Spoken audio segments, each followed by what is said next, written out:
아니 단도직입 필요 얘기할까요? 가계부 쓰지 마세요. 대신 이것만 하게 되면 돈을 모을 수가 있습니다. 그러고 난 다음에 늘 이렇게 말합니다. 나는 큰 돈이 쓴 적이 없는데 월급 통장에 왜 이렇게 돈이 없지? 맞습니다. 큰 돈을 여러분 안 썼어요. 첫 번째 부분은 여러분들이 돈이 안 모이는 이유는 기록이 부족했기보다 패턴을 방치했기 때문에 그러는 경우가 훨씬 더 많습니다. 그런데 돈을 모이는 사람들은 다르게 봅니다. 그 사람들은 잔액을 보는 게 아니라 남은 비율을 봅니다. 네, 안녕하십니까. 정수영입니다. 저는 남서울대학교에서 스마트팜과 비즈니스를 가르치고 있습니다. 오늘은 여러분들한테 돈을 모으고 싶은 2030이라면 꼭 드려야 할 얘기 좀 한번 해보겠습니다. 아예 단도직입적으로 얘기할까요? 가계부 쓰지 마세요. 대신 이것만 하게 되면 돈을 모을 수가 있습니다. 이런 말을 하게 되면 여러분들 좀 이상하게 들릴 수 있습니다. 아니, 돈을 모으려면 가계부에 써야 되는 거 아니냐? 가계부 안 쓰면 어떻게 돈을 모아? 돈 관리 기본이 가계부 아닌가? 뭐 이런 얘기들을 많이 하게 됩니다. 맞습니다.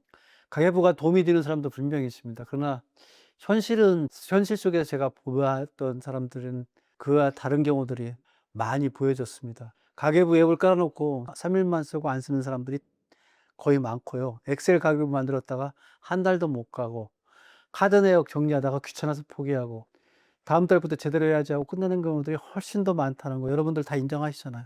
특히 나이 드신 분들도 이거 힘든데 2030은 더욱 그렇더라고요. 그래서 월급이 들어오면 자동이체로 나가고, 구독료 빠져나가고, 카드 쓰고, 배달시키고, 택시 타고, 중간중간 커피 마시고, 주말엔 사람 만나고, 정신 차려보면 또 월말이고, 그러니까 결국은 가계부를 쓰는 것보다 가계부를 쓰는 걸 갖다가 포기하는 경험들이 훨씬 더 여러분들한테 많게 되는 겁니다. 그래서 오늘 제가 말씀드리고 싶은 건 가계부가 나쁘다는 얘기를 하고 싶은 게 아닙니다.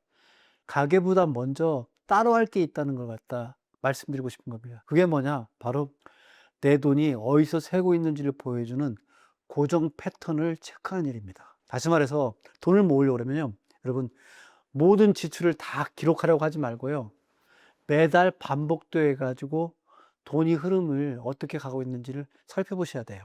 오늘은 왜 가계부보다 이게 중요한지, 돈의 흐름이 중요한지, 이 부분들에 대해서 세 가지로 좀 말씀을 드릴게요. 첫 번째 부분은 여러분들이 돈이 안 모이는 이유는 기록이 부족했기보다 패턴을 방치했기 때문에 그러는 경우가 훨씬 더 많습니다. 많은 사람들이 돈을 못 모으면 이렇게 생각합니다. 대부분 다. 내가 기록을 안 해서 그래. 가계부를 제대로 안 써서 그래. 내가 하고 있는 소비들을 일일이 다 적어야 되는데, 이렇게 말들 합니다. 그런데 솔직하게 말해서 대부분 사람들 자기가 뭘 많이 쓰고 있는지 대충은 다 알고 있습니다. 배달을 시키는 사람들은 다 알아요. 자기가 배달 많이 쓰는지. 택시를 자주 타는 사람들은 다 알아요. 자기가 택시를 많이 타는지. 쇼핑을 자주 하는 사람도 쇼핑을 많이 하고 있는 거 다 알고 있습니다. 구독료 서비스 많은 사람들 구독료 서비스가 많다는 거 다 압니다. 정작 문제는 모르는 것이 아니라 그렇게 다 알고 있는 걸 갖다 그대로 방치하는 데 있는 겁니다. 예를 들어서 말씀드려 볼까요?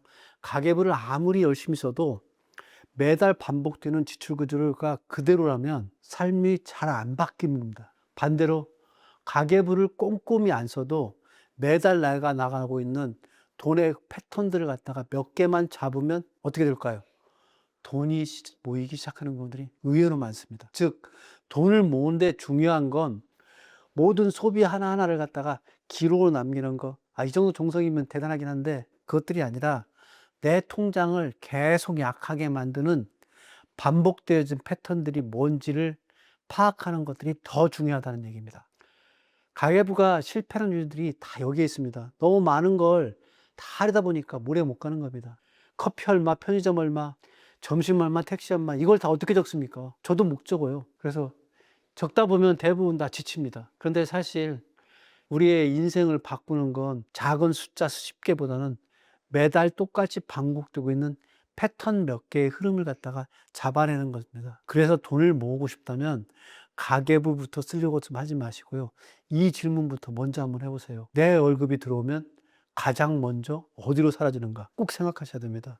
그걸 보는 순간부터 돈 관리가 확실하게 쉬워집니다. 그래서 첫 번째 부분, 가계부보다 내가 돈을 쓰고 있는 소비 패턴이 무엇인가에 대한 것들, 이 부분들을 확인하는 것이 첫째입니다. 두 번째 확인해야 될 거는 소비 내역이 아니라 나도 모르게 빠져나가는, 자동으로 빠져나가는 구조에 대한 것들을 확인하는 겁니다. 도대체 뭘 확인하는 건지 여러분들 헷갈리시죠? 답은 의외로 간단합니다. 그냥 자동으로 빠지는 돈입니다. 이게 중요합니다. 왜냐하면 사람들을 가난하게 만드는 건 큰 소비도 있지만 생각 없이 매달 작은 돈들이 빠져나가는 경우들이 의외로 더 많습니다. 예를 들어도 이런 것들입니다. 간단한 구독 서비스, 통신비, 보험료. 이렇게 얘기하면 찔리시죠? 할부금, 멤버십, 헬스장 끊어놓고 한 달에 3-4번 가고 끝난 것들 많잖아요. OTT 해놓고 한두 번 해보고 끝나는 경우가 있고, 웹 결제 해놓고 난 다음에 쓰자는 거 있고, 각종 자동이체. 제가 얘기하는 것만으로도 여러분들이 이게 얼마나 무서운 돈인지 아시겠죠? 이게 진짜 무서운 이유입니다. 이런 돈들은 본인 스스로가 못 느끼기 때문에 아프지가 않습니다. 내가 지금 돈을 썼다는 느낌이 없는 거예요. 그냥 자동으로 나가는 겁니까? 그러니까 사람은 자기 통장에서 계속 약해지고 있는데 그걸 전혀 못 느끼고, 그러고 난 다음에 늘 이렇게 말합니다. 나는 큰 돈이 쓴 적이 없는데 월급 통장에 왜 이렇게 돈이 없지? 맞습니다.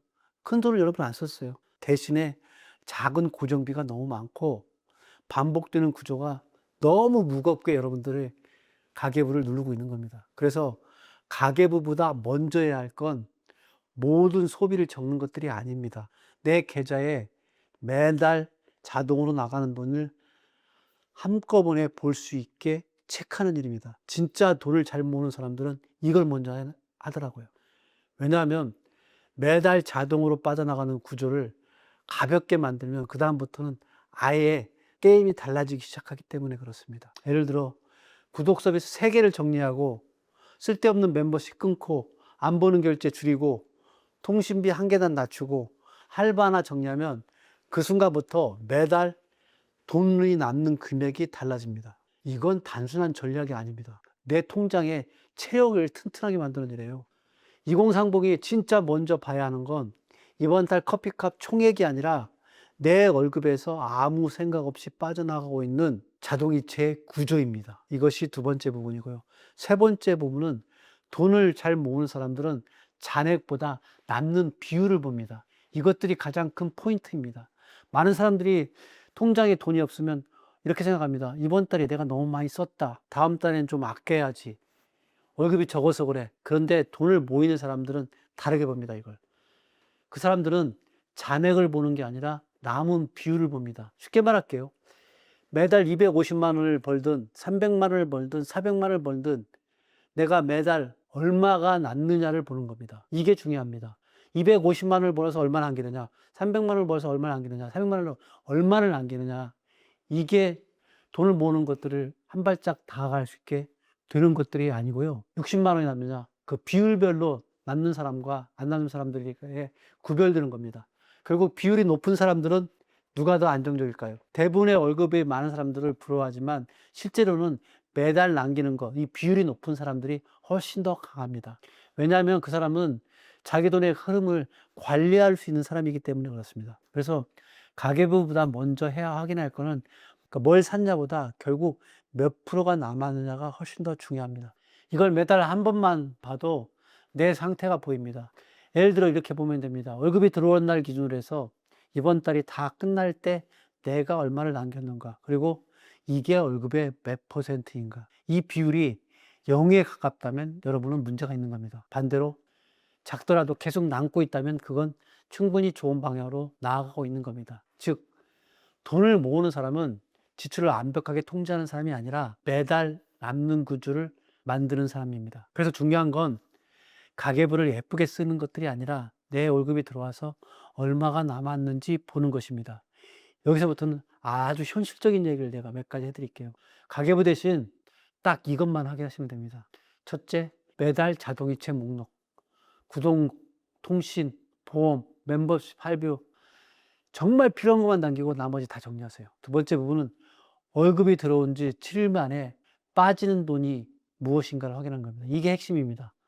월급이 들어오자마자 어디로 새는지를 보면 내 구조가 한눈에 보입니다. 세 번째 부분은 얼마에 남는 금액과 남는 비율입니다.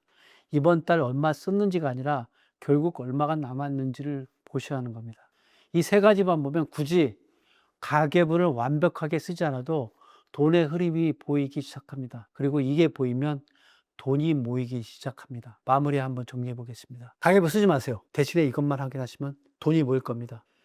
이것은 복잡한 기록이 아니라 내 돈이 반복적으로 새는 패턴입니다. 첫째, 돈이 안 모이는 이유는 기록 부족보다 패턴을 방치한 경우가 많습니다. 둘째, 확인해야 될 거는 소비 내역 전체가 아니라 자동으로 빠지는 구조입니다. 셋째, 돈이 모이는 사람은 지출보다 남는 비율을 봅니다. 결국 돈 관리의 핵심은 완벽하게 적는 게 아닙니다. 내 월급이 어디서 힘을 잃고 있는지 아는 것입니다. 가계부를 맨날 포기했던 분이라면 이제 방향을 조금씩 바꿔보시면 좋겠습니다. 하나하나 다 적으려 하지 말고 내 월급이 들어온지 어디로 빠지고 얼마나 났는지만 먼저 보시기 바랍니다. 그것만으로도 통장은 생각보다 빨리 달라질 수 있습니다.